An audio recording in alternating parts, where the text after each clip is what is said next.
morning. Just a review of the background on this.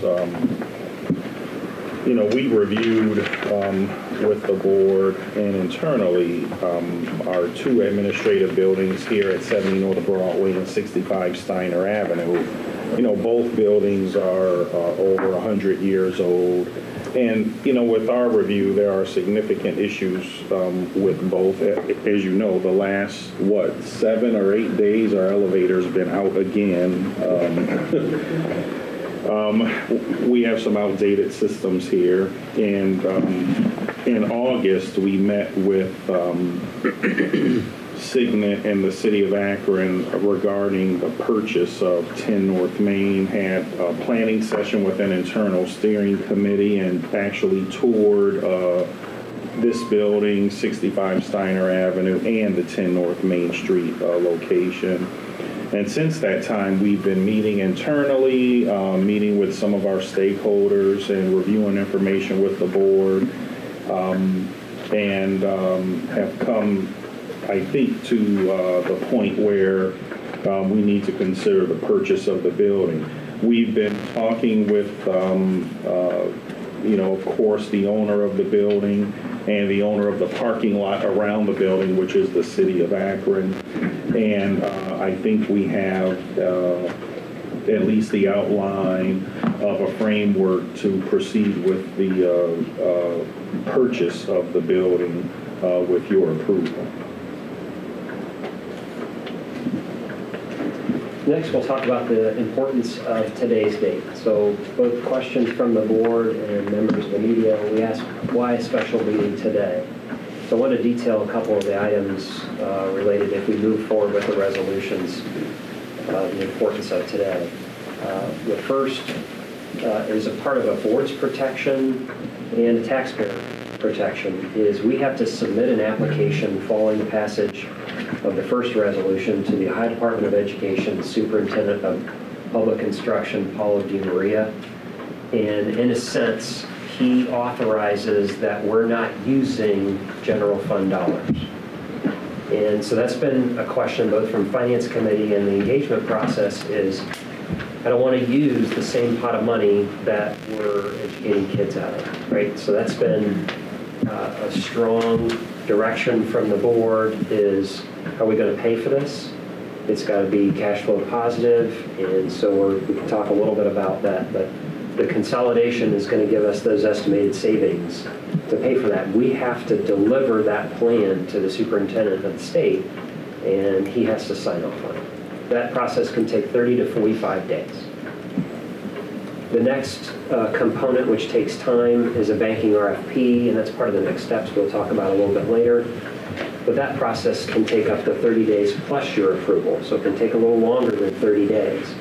And that's really important. The banking RFP process is, we'll parallel that with ODE's decision, so as soon as we get ODE's decision, we'll be out to the marketplace, not just asking one bank to give us the borrowing rates. We'll ask dozens.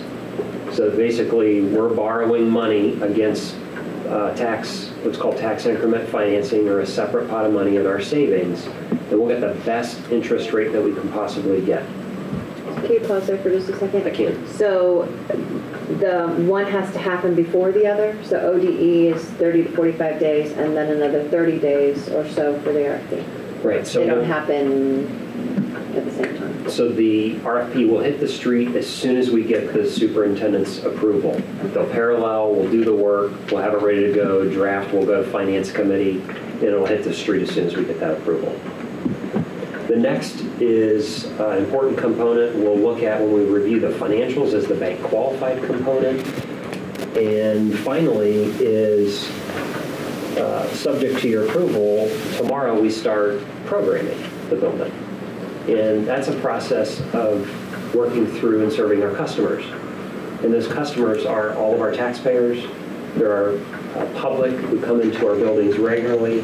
There are teachers and all staff members, and how we serve them from HR and payroll and technology. So we have to program this building. It's as you know, you've been through the building, it's an open floor plan, which is great. So there's not a lot of improvements to be made, but we still have to do a little bit of work there, which takes time. So you'll be programming according to what we need to do for the schools and the public? You got it. Okay.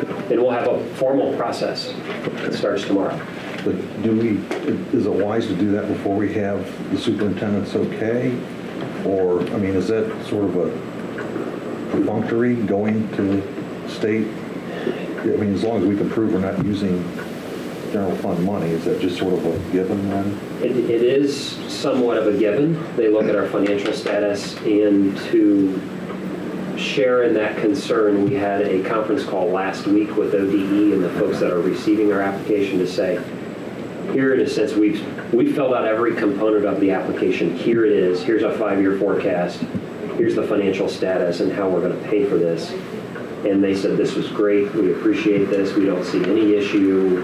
You know, the timing of the holidays and when the State Board of Education meets, we're up against. But if we thought that it was even a 50-50 chance, probably we wouldn't spend money on an architect or anything like that to help us out. And so we're just doing that in-house. That's us doing the programming, so we don't have to have anybody else come in and do anything, just us. We'll start with that. Haas and Saba has been assisting us to that point, but we were really careful about those expenditures. Right, okay, good. It's a good deal. Yeah, Fred Kerr is our internal architect of the project. Yeah, so that means the public knows that we're not spending monies out there when we're doing something in-house to help save some money. All right, let's see. The documents being considered. The first resolution is the not to exceed sale of bonds up to $10 million. For the public's disclosure, the purchase price of the building is $9,137,525, of which $50,000 is due in earnest money following this. The first issue, some may ask, well, why does it say $10 million when the purchase price is $9.137? This references the bank qualified component. Banks can lend money to public institutions, nonprofit school districts, not to exceed $10 million, and they get, in a sense, extra credit for those borrowings, so they can lower their interest rate. If we borrowed $10.1 million, our interest rate could go up by as much as 0.5%. And so we have financials attached where it shows you right now if the issue was went to the street today, it would be about 2.35%. And in interest rate terms, that's an exceptional interest rate for a 10-year borrowing. The $10 million, not to exceed $10 million resolution also instructs us, should you approve, to file the application with ODE. The second resolution, and that's the one we detailed in exact regarding the specifics, is authorizing the execution and delivery of the purchase agreement. That's what signs the deal. And we're comfortable with all the contingencies in the contract? There are many contingencies in the contract for the protection of the board. Obviously, one is a walkthrough contingency, so we have 90 days of the inspection of the building that if anything is not to our liking, that's a major contingency. Parking around the building, which Superintendent James noted that it's owned by the city. That has to be gone through a process to be transferred to us. And then obviously financing. Is there a savings? How are we looking as far as savings in any of this?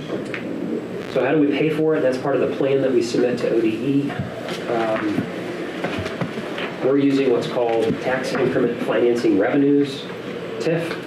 So the city and county collect TIF revenues on products or properties, commercial properties and improvements, and that's the set aside in terms of revenue. That has been increasing slightly every year, and it's not a part of general fund. But in terms of the consolidation of the two buildings, we're conservatively estimating that we'll be cash flow positive, and we've talked about that at steering committees and finance on day one. It's a 10-year borrowing. If we just go a little bit above the conservative, we look at a payback of 7 to 10 years, which is pretty phenomenal to make an investment like that. So that means the building's paid off in 7 to 10 years, and the $1.1 million of annual debt service goes back to the classroom. Those are monies that we would, let's say it in a different way. If we had not consolidated, we would not consolidate the buildings, we would not have the availability of those monies. So it's really affording us combining these two administration buildings for efficiencies and operations. Great. Thank you. So basically, financially, what does this look like for the next year? Like, it sounds good right now, but I need to know from your standpoint how that actually translates. So the last handout in your packet is the debt structure of $10 million. And that kind of leads us into, if the purchase price is $9.1 million, why are you borrowing 10? We know that we have some programming to do in that building, right? We want to program it with the customer in mind. We've made that stress from the very beginning. And also a part of that is we know to combine two administration buildings is as substantial as combining other buildings and educational spaces. And that takes time. That takes time to work through everything from bargaining unit contracts to moving folks and establishing technology and technology hubs and servers. So if you look at the page 1, looks like this of your financing page, this is the annual debt service on $10 million. That's about what we will borrow when we go for the RFP. Annually, we will spend $1,130,861 for the first year, plus or minus a couple dollars for the remaining 10 years. And if you notice, we structured it so the first interest payment is not until September of 18, and the first principal payment is not until March of 19. That's so we can fully work through bringing two buildings together, realizing the savings and the operational savings, and proving to not only you but the public that the dollars are there, as what we said to ODE, to pay for the debt service. So that we're not submitting a borrowing in April, making a principal payment in June, and haven't had the chance to realize, to dip into our savings account, so to speak. So that gives us opportunity to do that.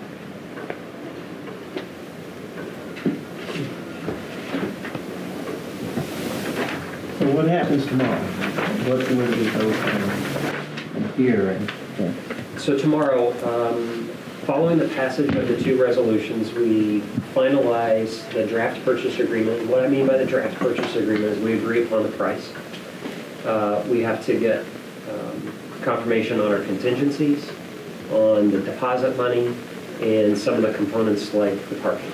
So we have some 90 days to work through some of those larger contingencies before we have a detailed sign-off on this. So that's the biggest contractual point. But tomorrow starts our application to ODE. It starts the banking RFP process. And it starts our internal discussions about bringing two offices together and what that's going to look like on each floor, and what the public space is going to look like, what the board space is going to look like. So we start programming it, and the best way we can describe that is when and you all have the experience of what's called the program of requirements for a new school building, and the staff, in a sense, will do a mini program of requirements for what that building will look like. A lot of work starts tomorrow. Other questions? Will those meetings be open or just staff? Will those be internal or will those be open meetings? There will be public sections to those meetings, either at finance or instructional policy, because there'll be a PD component to that, there'll be a financial component, there'll be the renovation, or I should call it improvement schedule to that. And so all those will have public So if someone wanted to hear any of what that was going on, that's where they should look to go to those committees. Right. Any other next steps that we need to know about? The only other one is I spoke to our friends at Akron Children's yesterday, and they have some experience in this, particularly in doing some lean consolidation and construction. And so they've actually written a book about the process that they went through over there. And so they've offered some technical assistance as we go through this process of not so much constructing the building, but bringing two buildings together, how to align the staffs and how to have different departments co-located in the building, and also offered to walk some of my staff through some of these more lean processes approaching the management to make us more efficient.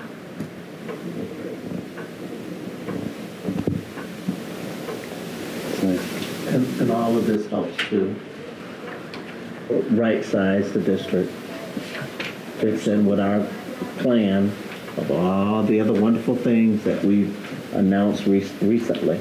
All this fits in, and we're able to do all of that and still be financially secure, be taking excellent care as we have in many years, the monies that have been given to our care. We're not being lavish, we're not buying a Taj Mahal, we're not overspending. We're making sure that we're trying to keep everything in the right place, but also making sure that we keep the money where it needs to be, and that's in teaching our children and doing what we need for them. But at the same time, physically right-sizing, bringing staff and administration together in one building to serve not only students, but this is a wonderful opportunity to serve the public, to have greater access. I'm just looking at the parking space, the other things options that we have. If we can have such a physical plant. ADA compliance. ADA compliance. Centralized location. Centralized compliance. Yeah, all of that. Well, and it just reminds me of what you said. I believe it was one of our early meetings, it was probably August or somewhere in there, where you talked about how we can't ask anywhere else in the district to continue to consolidate without consolidating the administrative next. So that is the next thing, is to cut back on our footprint administratively. Critically responsible. And I want to commend, I guess, both of you guys and your staff. I mean, it's just to Lisa's point, we did say from the beginning of this that we couldn't continue to ask our schools to make sacrifices without making some of our own. And to commend the board members and to Tim and Reverend for, serving on the steering committee, for each of the committees in their own ways to kind of look at this. To also hold our administration accountable in the sense that, we need to do the consolidation. It makes physical sense, it makes fiscal sense, but also to say, to Reverend Walker's point, that doesn't mean we need to buy the Taj Mahal. We need to be fiscally responsible. We need to manage this project with that in mind. And from everything that you've shown us so far, and I know things that will be to come, and you mentioned it earlier, we're cash flow positive from day one, that the conservative estimated savings from consolidating those two buildings is putting cash back into the classrooms from day one, and that's really important.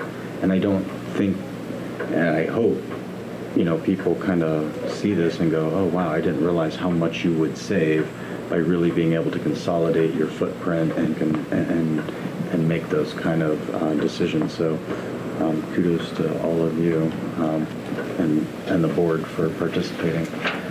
Do we have any other questions or discussion?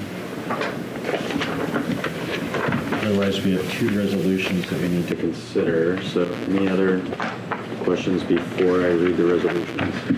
Not the whole things, of course. All right, hearing none, then I am looking for a motion To approve a resolution to provide for the technical issuance and sale of bonds at a maximum aggregate principal amount of not to exceed $10 million to pay cost of constructing, renovating, equipping, furnishing, and improving school facilities and their sites and related improvements, together with all necessary appurtenances thereto for district purposes, confirming certain estimates and determinations of the treasurer, requesting the confirmation of the superintendent of public instruction and consent in accordance with Section 133.06H of the revised code to the issuance of bonds in excess of the net indebtedness limitations set forth in Sections 133.06A and G of the revised code. Do I have a motion? So moved. Second. And I thought you weren't going to read it all. No, he wasn't going to read it. He wasn't going to read the whole. He did pretty good on that, though. All right. We have a motion and a second by Reverend Walker and Ms. Walsh. Any questions or discussions on this resolution before we vote? Any questions or discussion? Hearing none, roll call, please. Ms. Walsh? Yes. Mr. Alexander? Yes. Mr. Bravo? Yes. Mrs. Mansfield? Yes. Mr. Miller? Yes. Reverend Walker? Yes. And next, we have a resolution authorizing the execution and delivery of a real estate purchase agreement between the district and Portage Center 1 LLC with respect to property located at 10 North Main Street in the city of Akron. Do we have a motion? So moved. Second. We have a motion and a second on the resolution. Any questions or discussion before we vote? No, except I bet they think it is a Taj Mahal, but no.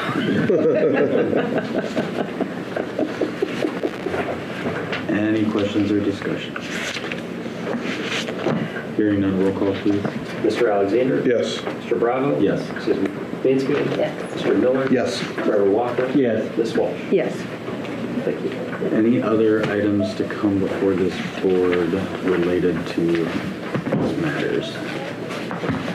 Hearing none, do we have a motion to adjourn? So moved. Second. All in favor of adjournment? Aye. Any opposed? We are adjourned.